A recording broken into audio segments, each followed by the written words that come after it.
la boue, il t'a racheté.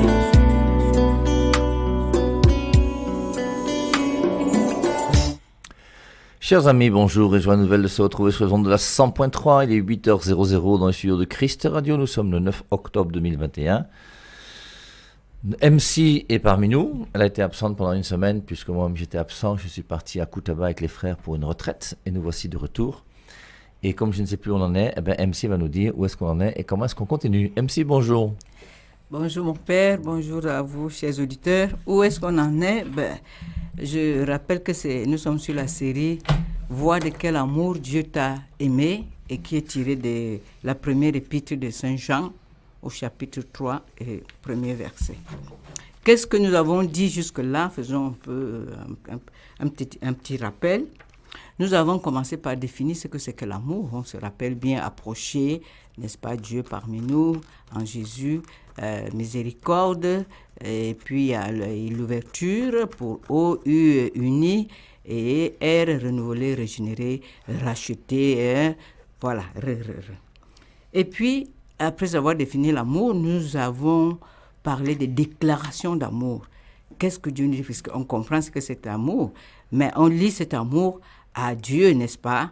Et qui va nous faire des déclarations, c'est ce que nous avons vu la dernière fois, déclaration, voilà, je t'aime d'un amour éternel, voilà pourquoi je te conserve ma bonté, je t'ai gravé sur mes mains, et tout ça dans Isaïe, tu es précieux à mes yeux, là nous avons beaucoup tiré d'Isaïe 43 et de Jérémie 31.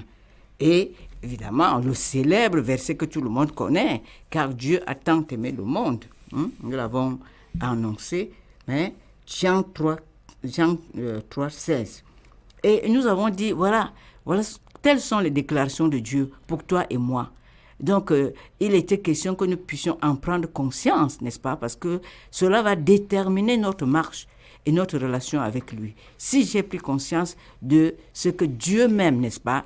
Qu'il m'a même aimé le premier, et quelque part, il est dit, Dieu prouve son amour en ce que Christ est mort pour nous, alors même que nous étions pécheurs. C'est lui qui prend l'initiative de nous aimer. Il a rêvé de faire de nous ses enfants. Voilà ce que 1 Jean 3 nous dit. Et il a fait de nous, et toi et moi, ses enfants. Et c'est ce que nous sommes. Et qu'est-ce qu'un père ne peut pas faire pour son enfant? Si un père naturel a de bons projets pour son enfant, voudrait voir son enfant heureux. Sa joie, c'est de voir son enfant s'épanouir. À plus forte raison, Dieu qui nous a créés. Qu'est-ce qu'il veut de nous? N'est-ce pas? De nous voir heureux, que nous soyons unis à lui pour cela, justement, pour que nous puissions expérimenter ce bonheur-là. Donc, nous avons donc transité en disant, Dieu ne ment pas. Dieu mentirait-il? Non. Sa parole nous le dit. Lui-même le déclare. Il ne ment pas. Il est impossible, n'est-ce pas, avec Hébreux 6, il est impossible que Dieu mente. Dans Nombre 23, 19, nous l'avons vu, Dieu ne ment pas. Et alors, le problème, c'est, si Dieu ne ment pas, et s'il est fidèle à ce qu'il dit, s'il réalise toujours ses promesses, et on va donc essayer de voir quelles sont les promesses qu'il a données. Pour toi et moi, quelles sont les promesses sur lesquelles nous pouvons nous appuyer pour lui dire, Seigneur, voilà les promesses d'amour. C'est là que nous sommes, mon Père. C'est de ça que nous allons parler, n'est-ce pas, le Dieu des promesses. Est-ce qu'il parle? Parce que quand Dieu parle, il fait toujours ce qu'il dit. Voyez-vous, et il y a une suite logique dans ce que nous sommes en train de dire. Il présente l'amour, le Dieu d'amour, déclaration d'amour, et il va faire des promesses d'amour. Justement, parce que lui, il va parler. Il prouve des choses déjà en parlant. Mon Père, dans la vie courante, les gens à qui on peut faire confiance, quels sont ces gens? Ce sont des gens qui parlent, n'est-ce pas? Quelqu'un qui parle, qui dit d'abord, parce qu'on va juger l'homme d'abord sur sa parole, non, mon Père? Chers auditeurs. Bon, et maintenant, on va voir s'il est cohérent. Il a dit, on prenait l'exemple d'un père de son enfant l'autre jour. Ah, papa, tu avais promis de me donner des bonbons, non? Le père promet, l'enfant a écouté, non? Maintenant, il peut rappeler à son papa que, mais papa, tu m'as promis des bonbons. Et le père dit, oui, effectivement, je t'ai promis les bonbons. Et il les achète parce qu'il ne voulait pas passer pour menteur devant son enfant. C'est la même chose avec le Seigneur, qui veille sur sa parole pour l'exécuter. Alors, excusez-moi, ne bavardons pas trop, n'est-ce pas? Passons au vif du sujet. Quelles sont donc les promesses? J'essaie de lister quelques promesses les plus essentielles de la parole de Parce mon que Père. c'est vrai que moi je prends Oui. souvent un exemple ici sur les ondes pour essayer de Oui. montrer que les femmes sont souvent un peu naïves. Et à chaque fois que nous les prêtres, on rencontre une femme qui vient nous voir parce qu'elle a un problème avec son mari, c'est toujours, alors elle pleure d'abord, et puis elle dit toujours, il m'a dit qu'il m'aimait, il m'a dit qu'on allait se marier. Il t'a dit non. Et une fois qu'elle a dit, il m'a dit qu'il m'aimait, il m'a dit qu'on allait se marier, elle ne parle plus. Et tu dis, il est parti. Tout ça pour dire, oui, la parole, si la parole n'est pas tenue, si je donne une parole, et que je ne suis pas un homme de parole, j'ai donné ma parole, mais on sait déjà que tu ne tiens pas ta parole, donc que tu es un menteur. Et c'est pour ça qu'il faut discerner, même vous dans vos amitiés, non? Un garçon qui veut sortir avec toi va te dire qu'il t'aime et que tu es belle. S'il dit je ne t'aime pas et tu es laide, il n'a aucune chance, que les choses soient claires. Et c'est pour ça qu'il faut quand même bien discerner la parole qu'il te dit.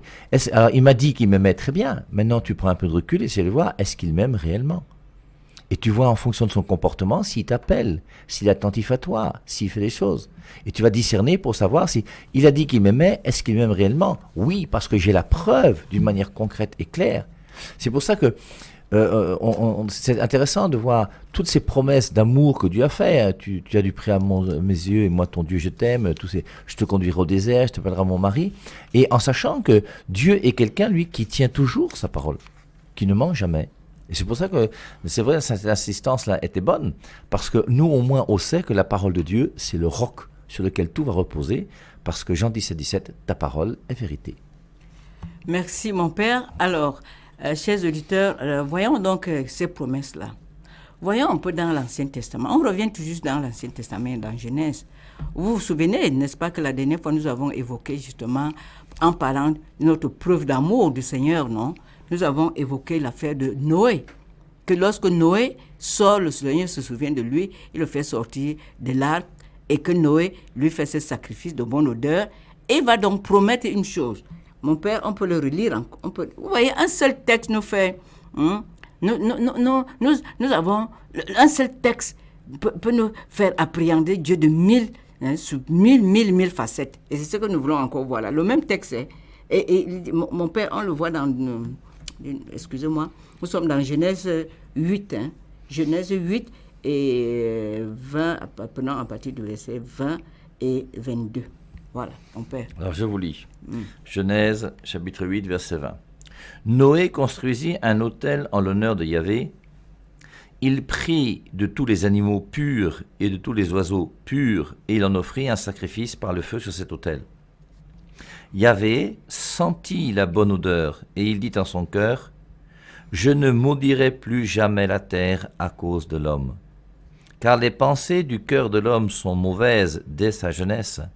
Je ne recommencerai plus à frapper des êtres vivants comme je l'ai fait. » Voilà, on peut lire le verset 22, mon Père.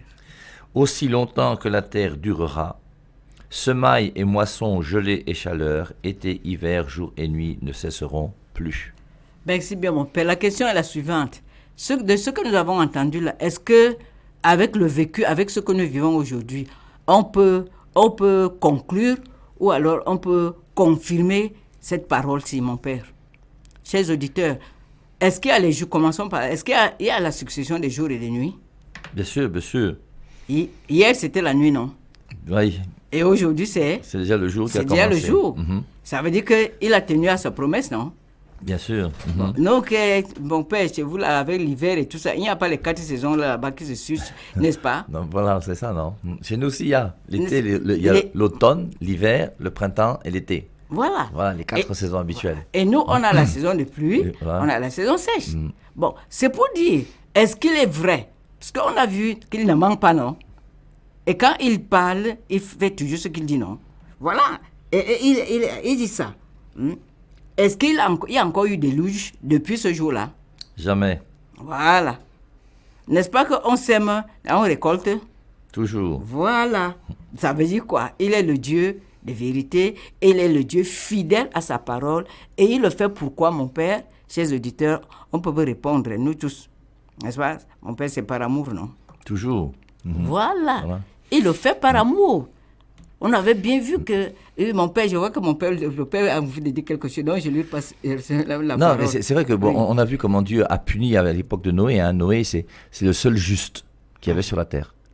Et donc, il a pris sa femme, il a pris ses 3 enfants avec ses 3 épouses. Dieu a fait venir des animaux dans l'arche. Mais c'est extraordinaire aussi de voir. Tu vois cet homme qui est... C'est comme si moi ici, par exemple, à Messa Menongo, je commençais à prendre un grand terrain quelque part et je construis un bateau énorme. Mais on va me dire, mais mon père, c'est quelle folie. Même un camion ne peut même pas emporter le bateau là à Kribi ou à Douala pour qu'il y ait la mer. Toi, tu mets un bateau ici en pleine terre, tu es même normal. Et le gars a obéi, on l'a pris pour un fou, cet homme. Et quand il a commencé à pleuvoir, c'est là on a compris que le gars n'était pas fou. Et donc, on voit comment Dieu a puni le peuple parce que le peuple était méchant, était mauvais. Et Dieu dit, maintenant, je ne punirai plus jamais le peuple. Même quand son cœur est méchant, moi là, je regrette d'avoir fait ce que j'ai fait et je vais faire alliance avec eux, même s'ils sont mauvais. C'est quand même extraordinaire. Et puis alors, je lis le signe de l'alliance, puisqu'on ne peut pas le dire Noé non plus sans dire l'arc-en-ciel. Hein, dans Genèse chapitre 9, hein, à partir du verset 12, et Dieu dit, « Voici le signe de l'alliance que j'établis entre moi et vous, et tous les êtres vivants qui sont avec vous, pour les générations à venir. Je place mon arc dans la nuée pour qu'il soit le signe de l'alliance entre moi et la terre. Lorsque je couvrirai la terre de nuages, l'arc apparaîtra dans le ciel. Alors je me souviendrai de l'alliance que j'ai établie entre moi et vous, et tout être vivant, et on ne verra plus des eaux du déluge détruire la terre. L'arc-en-ciel sera dans la nuée, je le verrai, et je me souviendrai de l'alliance perpétuelle entre Dieu et tout être qui vit sur la terre. Dieu dit à Noé, voici le signe de l'alliance que j'ai établie entre moi et tout ce qui vit sur la terre. Preuve encore, preuve de son amour, preuve de sa fidélité. Est-ce qu'on ne voit pas l'arc-en-ciel? Et c'est pour ça, quand vous voyez un arc-en-ciel, rappelez-vous toujours Moïse. Et dès qu'on voit un arc-en-ciel, un arc dans le ciel, vous voyez, en général, c'est quand il pleut, qu'il y a un peu de soleil, qu'il y a cette histoire avec cet arc et des différentes couleurs qu'il y a, c'est pour ça qu'on appelle arc-en-ciel. Et eh bien, rappelons-nous que c'est un signe que Dieu nous a donné dans Genèse chapitre 9, pour dire que Dieu veut faire alliance avec les hommes et persister dans cette alliance jusqu'au bout. C'est-à-dire que chaque fois que je verrai l'alliance, l'arc là, je devrais bénir le Seigneur. Parce que il dit que lui, c'est quand lui, il va voir ça. Donc quand ça apparaît sous nos yeux, le Seigneur voit là-bas et il se rappelle que c'est ce que j'avais promis. Hein, je dois tenir ma promesse. Je dois tenir ma parole. Donc, voyez quel Dieu nous avons. Nous sommes en train de dire, de nous amener à prendre conscience et voir, non? Voir quel Dieu nous servons. Si on ne savait pas qui il était, c'est ça qu'il voulait, que nous puissions être conscients du Dieu que nous servons. Pas que nous soyons là comme les papagales, comme on dit là. C'est-à-dire que les perroquets, on connaît les choses sur Dieu, mais on ne connaît pas Dieu. Voilà notre Dieu, voilà ton Dieu. Voilà ton Dieu, chers auditeurs. Voilà ton Dieu, ma fille, mon fils, ma sœur. C'est ça, mon frère. Voilà le Dieu que tu sers, le Dieu fidèle. Et il voudrait qu'on puisse le suivre sur cette trace-là de la véracité, c'est-à-dire que de nos paroles, que nous ne soyons pas menteurs. Quand tu promets quelque chose, ne reviens pas que non, c'est vrai, je n'avais pas bien réfléchi. Mais comment ça, toi, tu lances seulement des paroles comme ça. Alors, passons, donc ça, c'était l'Ancien Testament, et c'est une des grandes promesses que j'ai eu à cœur de nous rappeler, n'est-ce pas? Et voyons, il y en a encore. Voyons ce qu'il nous promet encore. Dieu nous assure, n'est-ce pas, de sa présence continuelle. Où est-ce qu'on le voit? Voyons dans Matthieu 28, 20, vous savez, mon Père, à la fin, le dernier chapitre de Matthieu, c'est Jésus. En Jésus, qu'est-ce que Jésus nous promet? Il nous promet de sa présence continuelle. Donc, du matin au soir, du soir au matin, Jésus est avec nous. Nous écoutons. C'est « Je suis avec vous chaque jour jusqu'à la fin du monde ». Je cherche quand même parce que j'ai cité de tête. 28, Juste 20. après, alors on peut lire le 19, puisque c'est la finale de Matthieu que tout le monde doit connaître. Hein. La finale de Matthieu et la finale de Marc, qui sont très très proches. Marc, c'est celui qui croira et sera baptisé.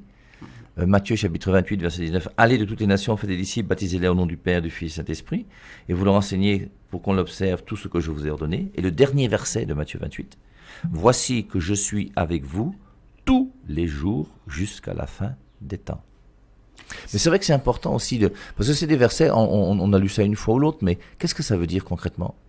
Parce que quand on comprend que Jésus-Christ nous a dit il y a 2000 ans, il est ressuscité, il est en train de partir sur l'ascension, et il nous dit je suis avec vous chaque jour jusqu'à la fin des temps. Est-ce qu'il est avec nous? Est-ce qu'il était avec nous au 4e siècle, au 8e siècle, au 9e siècle? Est-ce qu'il est avec moi aujourd'hui? Et c'est ce qu'il a dit. Et comme il l'a dit, c'est vrai, il est là. Mais maintenant, à nous de le trouver là où il est. Très important. Et comme il ne ment pas, nous l'avons vu avec Hébreux 6, il est impossible que Dieu mente. C'est pour ça qu'on a insisté là, n'est-ce pas? Dieu mentirait-il? Où est donc le problème? Est-ce que je suis conscient qu'il est avec moi tous les jours? Le vrai problème, c'est ça la foi, non, mon père? C'est d'accepter tout simplement comme étant vrai ce que Dieu dit de lui-même, non? Et de nous. Est-ce que tu crois qu'il est avec moi? Bon, on va dire que quelqu'un avait demandé, je crois que ça c'est un pasteur qui l'avait dit. Moi, ça m'avait marqué, mon père, dans ce sens que c'est un fidèle qui allait voir son pasteur parce qu'il traversait des moments très difficiles, n'est-ce pas? Et il se demandait, Dieu, tu m'as abandonné, où es-tu? Alors le pasteur lui a dit, ok, on va prier ensemble. Et il commence à prier, il dit, écoute, Dieu, tu as entendu ce qu'elle a dit, non? Que tu l'as abandonné. Tu l'as abandonné alors, ou n'est-ce pas que toi tu lui as dit que tu es avec nous tous les jours, et tu l'as donc abandonné où? Toi tu es donc parti où? Alors il pose donc la question à la dame, et dit, ben, toi tu penses qu'il t'a abandonné où là? Parce qu'il t'a abandonné quelque part, non? Quand vous étiez en route là, et il t'a abandonné, dis-moi alors où il t'a abandonné. La femme ne répond pas. Il dit que non. Et ça lui a servi, n'est-ce pas? Ça lui a permis, autant pour moi, de lui rappeler cette promesse-ci. Que le vrai problème, c'est de croire. Parce que lorsque nous sommes dans des traversons, des moments difficiles, c'est là où nous avons de la peine, justement, à croire à ce que Dieu dit. Est-ce qu'il est avec moi pendant que je souffre, pendant que j'ai le cancer, pendant que j'ai perdu, quand j'ai perdu mon enfant, quand j'ai perdu du travail, quand. Est-ce que Dieu est avec moi seulement quand je suis en joie? C'est la question, mon père. Ah, bien sûr, bien sûr. Et c'est là où on voit d'ailleurs la différence qu'il y a entre des chrétiens qui sont médiocres et des chrétiens qui sont déjà sur un chemin de perfection. Moi, je me souviens de ce jeune garçon qui m'avait dit, quand j'étais aumônier, il me dit « Mon père, je ne crois plus en Dieu parce que mon père est mort. » Bon, forcément, oui, l'existence de Dieu n'est pas relative à la vie de ton père. Et quand toi, tu penses que Dieu existe uniquement quand tout va bien, il y a quelque chose qui ne va pas. C'est pour ça que le livre de Job est très intéressant. Job 1 et 2, que je vous invite à relire encore une nouvelle fois, c'est « Dieu a donné, Dieu a repris, que le nom de Dieu soit béni. » Dieu nous donne le bonheur, Dieu nous donne aussi le malheur. Dans l'un comme dans l'autre, acceptons ce que Dieu veut. Dans l'évangile, il dira, Matthieu 10, 38, prends ta croix chaque jour, viens et suis-moi. Même si tu as le bonheur, tu as la paix dans ton cœur, mais la paix dans le cœur va impliquer aussi les difficultés. Et c'est pas parce qu'un jour j'ai une difficulté que ça veut dire que Dieu n'existe plus. L'existence de Dieu est infiniment plus grande que le cancer que j'ai, ou que la maladie que j'ai, ou que la mort que je vais subir, parce que vous le vouliez ou non, vous tous qui m'écoutez, vous allez tous mourir. Et même moi qui vous parle là, je vais aussi mourir un jour. Voilà. Alors, ça c'est Jésus. Et lorsque Jésus s'en va, on va voir ça dans Jean 14, il va nous laisser. Il a dit, je ne vous laisserai pas seul, non? Je ne vous laisse pas orphelin. Je vais, et je vais prier le Père pour qu'il vous envoie l'Esprit. Voyons dans Jean 14, le 15 là. Oui, Jean 13, vous vous rappelez, Jean 13, c'est le lavement des pieds. Et juste après le lavement des pieds, il y a la grande prière, c'est Jean 17. C'est pour ça que les chapitres de 14, 15 et 16 sont des chapitres bizarres, particuliers. Puisque, avec le lavement des pieds, dans Jean 13, on a donc le lavement des pieds. Jésus-Christ ne parle pas de la scène, mais la scène va suivre juste après. Et juste après, ce sera la prière. Et là, Saint Jean nous donne comme un secret, comme un testament de Jésus-Christ, juste avant sa passion, où il aurait discuté avec les apôtres pendant ce temps-là, en lui disant des choses quand même très importantes. Et dans ces chapitres très importants de Jean 14, 15 et 16, c'est là où il y a le plus d'allusions d'ailleurs à l'Esprit Saint qui va venir. Et il fait cette promesse qu'il va prier le Père, et que le Père et lui là enverront donc l'Esprit Saint pour chacun d'entre nous. C'était juste pour expliquer Jean 14, voilà, 15, 16. Merci vraiment pour cette explication très importante, chers auditeurs. Et voilà, il l'a promis, non? Est-ce qu'il n'y a pas eu l'Esprit Saint? Si, c'est clair. C'est Acte clair. 2, on voit comment il descend. Voilà, voilà. Et est-ce que tu es conscient donc que l'Esprit Saint, il a dit, même dans l'Ancien Testament, il disait, vous n'aurez plus besoin que quelqu'un vienne vous dire, n'est-ce pas, que faites ceci, les prophètes qui rappelaient, qui étaient les porte-paroles. Mais je vais mettre mon esprit en vous. Nous voyons ça dans Jérémie, je crois c'est 36, 26, quelque chose comme ça. Je peux me tromper. Mais la promesse dit que je vais mettre mon esprit en vous, n'est-ce pas? Je vais faire sur vous l'aspersion d'eau pure et vous allez suivre mes commandements. Donc, le Seigneur Jésus s'en va. Il sait que physiquement, il n'est plus avec les disciples, mais il ne les laisse pas seuls. Il va donner le Saint-Esprit qui va continuer le même travail que lui. Et là, ce ne sera plus extérieur, chers auditeurs, en moi. Apocalypse 3, 20 dit quoi? Si je frappe, si tu ouvres, j'entre. Je viens, mon Père et moi nous venons, c'est-à-dire avec l'Esprit Saint, pour venir rester en toi. Est-ce que tu es conscient? Saint Paul va le dire encore. Il a mis en nous, n'est-ce pas, son esprit qui nous aide, qui met en nous le vouloir et le faire, pour que nous puissions vivre, mener des vies qui plaisent au Seigneur. Voilà le Dieu de promesses. Et il y a eu effusion d'Esprit Saint. Et il est en nous. Si tu es chrétien, tu as l'Esprit Saint en toi. Ça veut dire que tu n'es pas seul. Tu ne peux donc pas dire que non, je suis seul. Non, non, ça veut dire que tu ne crois pas en la présence continuelle, effective et agissante du Saint-Esprit en toi. Il faudrait que nous puissions en prendre conscience. Mon père, vous voulez dire quelque chose? C'est quand même important. Regardez, notre dévotion mariale à nous les catholiques, qui est si belle et qui est si grande. Hein. Regardez, Marie, qu'est-ce qui se passe? C'est l'Esprit Saint qui vient en elle. Et lorsque l'Esprit Saint vient en Marie, qu'est-ce que l'Esprit Saint fait? L'Esprit Saint forme Jésus-Christ en Marie. Alors pour Marie, c'est d'une manière matérielle.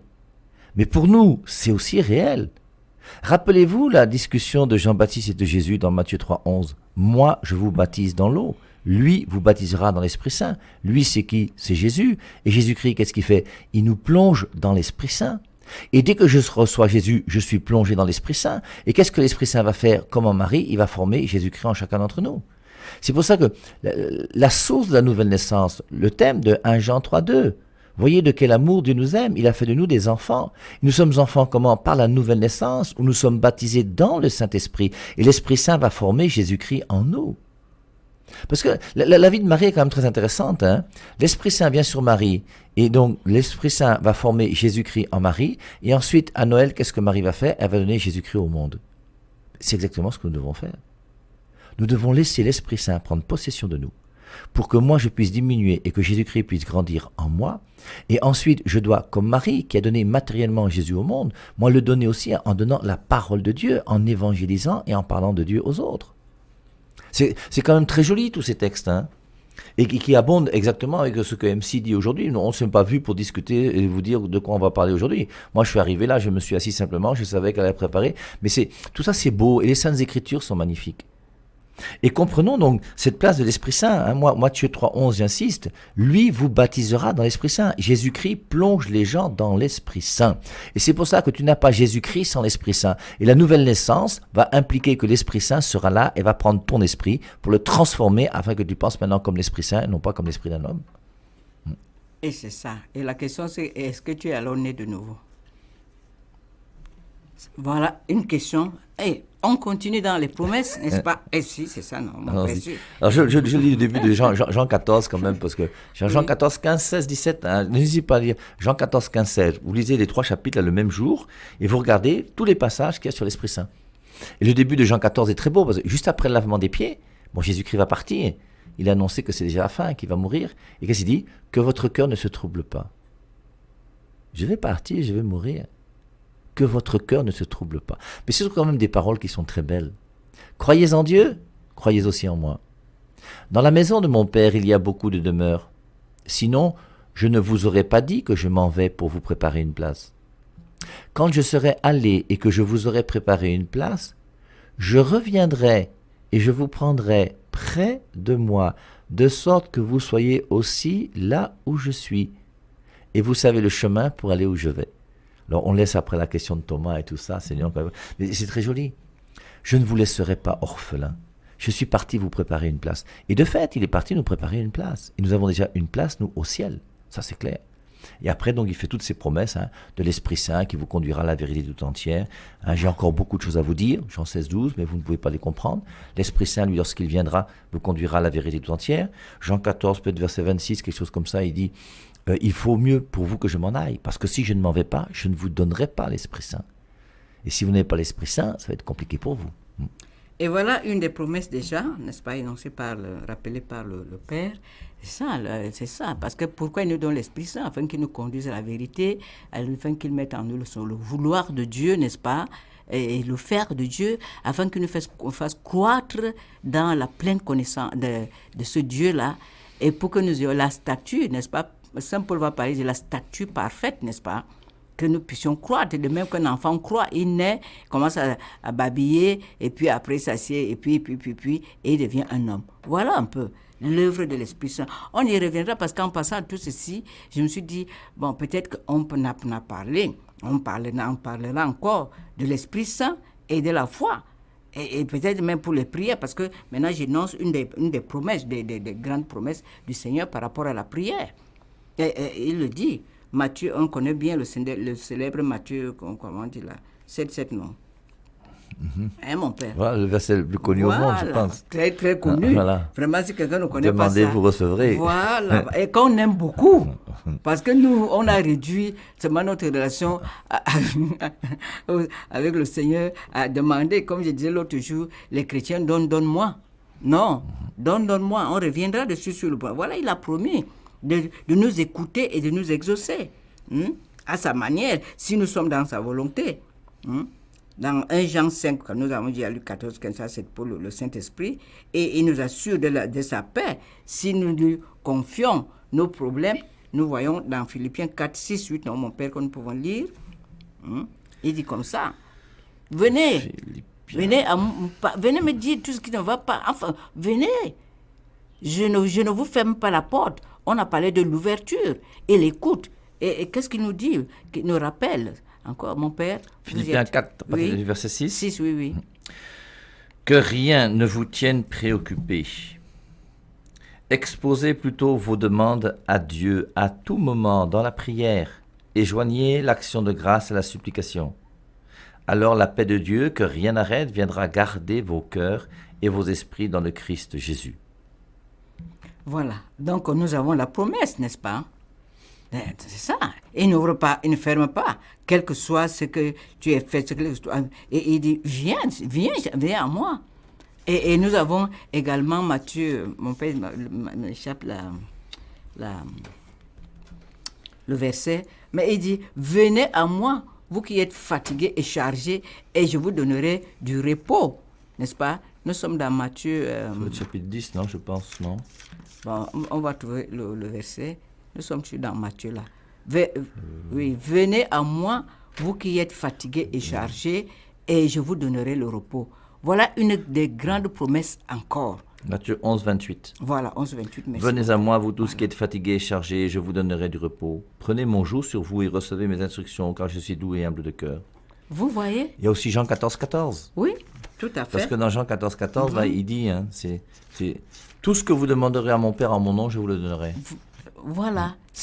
Je vous lis Jean 14 à partir du verset 12. En vérité, je vous le dis, celui qui croit en moi fera lui aussi les œuvres que moi je fais, et il en fera de plus grandes. C'est aussi une promesse de Jésus-Christ. Donc en vérité, je vous le dis, celui qui croit en moi fera lui aussi les œuvres que moi je fais, et il en fera de plus grandes, parce que je m'en vais vers le Père. Jean 14, 13. Et tout ce que vous demanderez en mon nom, je le ferai, afin que le Père soit glorifié dans le Fils. Verset 14. Si vous demandez quelque chose en mon nom, je le ferai. Demandez, vous recevrez. Demandez, voilà. Donc nous sommes là dans la prière. On reviendra sur un thème très important pour nous demander pourquoi. Il a ses promesses et nous avons vu que Dieu ne manque pas. Pourquoi alors il y a souvent des problèmes? Pourquoi je n'arrive pas à rentrer même dans ces bénédictions et tout ça? Qu'est-ce qui se passe? Ce serait bien qu'on puisse s'y apaisantir pour voir encore. On en a parlé, la prière, on en parle toujours, mais c'est ça, non, l'enseignement, la répétition, c'est la mère de l'enseignement, non. C'est ce qu'on va faire pour voir un peu qu'est-ce qui ne va pas. Pourquoi est-ce qu'on est comme ça? Pourquoi est-ce qu'on n'arrive pas à expérimenter ce Dieu d'amour dans ces différentes promesses. Pourquoi il y a un problème? C'est pas c'est Dieu, mon père, oui, je vous C'est vrai entends. qu'il y a une question, bon, parce qu'il est déjà 8h29, hein. C'est vrai qu'il y a une question qui se pose, la question qu'on se pose, c'est comment se fait-il que des gens vont à la messe, se disent chrétiens depuis 40 ans et ne sont pas bénis par Dieu? C'est curieux, hein. Et forcément, si tu n'es pas béni par Dieu, ne va pas chercher ton grand-père ou ton oncle au village qui t'a fait quelque chose. Ne va pas chercher des raisons, tu veux, dans ton arbre généalogique auquel moi je ne crois pas du tout. Non, cherche des raisons dans ta propre vie à toi. Et où est-ce que tu en es aujourd'hui face à toutes ces promesses qui t'ont été dites? On se rappelle toujours de Deutéronome 35. C'est aussi une promesse quelque part. Je mets devant toi le bonheur et le malheur. C'est devant toi, bonheur, malheur. Et il y a des gens parmi nous qui ont choisi le bonheur, d'autres qui ont choisi le malheur. Je mets devant toi le bonheur et le malheur, la vie et la mort, la bénédiction et la malédiction, choisis. Et Dieu dit, choisis la vie, choisis le bonheur. Et c'est pour ça que Dieu veut notre bonheur. Voyez de quel amour Dieu nous a aimés. Il veut notre bonheur. Et que les quelques années que nous passions sur terre, nous puissions les passer vraiment comme il le veut pour que nous puissions connaître la véritable paix intérieure et que nous puissions nous sanctifier pour correspondre pleinement à ce que Dieu attend de nous. Mon Dieu.